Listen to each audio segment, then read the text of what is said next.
Phar Kim Beng, an economist, also a researcher on the SARS outbreak in Hong Kong in 2003. Phar Kim, thank you for your time. I suppose it's a little bit too early to ask you for your eyewitness account if you believe that there are fewer travellers coming to Kuala Lumpur.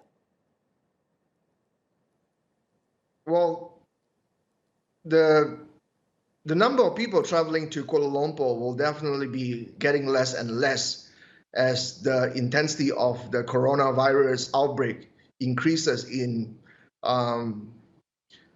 the perception that China is unable to control the disease.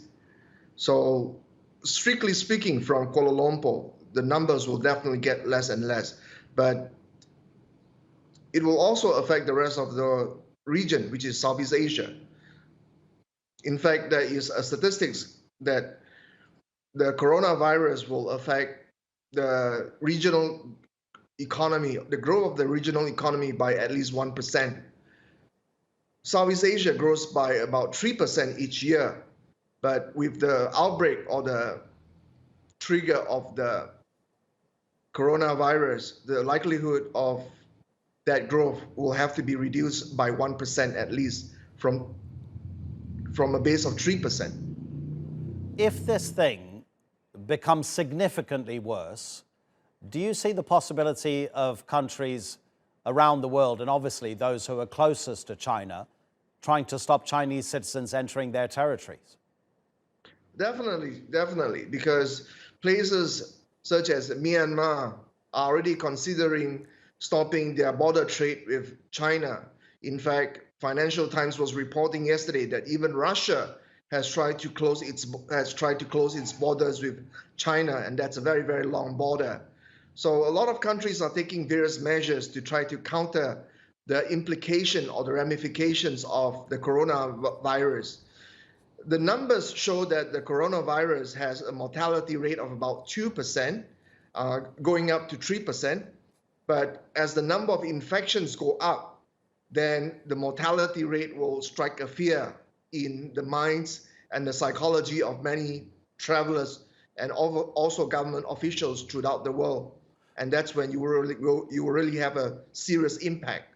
Yeah, I think it's really interesting you mentioned the psychology of people who are observing from far away what's going on in China. And we're just showing, while you're talking to us, pictures of a news conference being held by officials in China. And look at Carrie Lam, the chief executive of Hong Kong, and all of her colleagues there are talking into microphones while wearing face masks. And that, as you kind of hint at, affects the psychology of people who are watching what's going on the other side of the world. Hong Kong is obviously right next door to the mainland, and there are also confirmations from Western-based businesses who are operating in China having closed down their operations, like Starbucks apparently is not functioning at the moment across China, and there are others.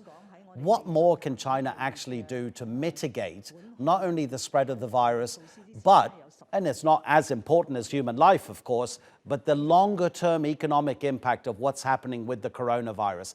The international organizations that are treating and observing and helping the outbreak of the coronavirus, they actually have confidence that China is doing everything it can. Well, one of the first things that China has done, of course, was to quarantine the Wuhan city. Now, unfortunately, before the declaration of the lockdown of the Wuhan city at 10 a.m. on January 23rd, it is estimated that 5 million people in Wuhan managed to escape from that lockdown. So that happened on January 23rd. Now, if we consider the fact that the coronavirus has an incubation period of about 5 days to 2 weeks, potentially 2 weeks, then the severity of the outbreak will begin on February the 7th.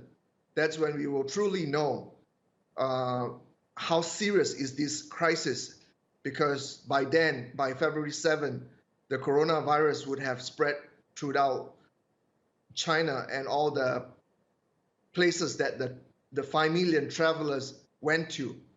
Not all 5 million travelers are exposed to the coronavirus, but even a small splinter of them, say 10%, are exposed to the coronavirus, then we are looking at a very serious global outbreak, which is why the World Health Organization has issued a global emergency. Phar Kim Beng, as always, thank you so much for spending time with us on TRT World.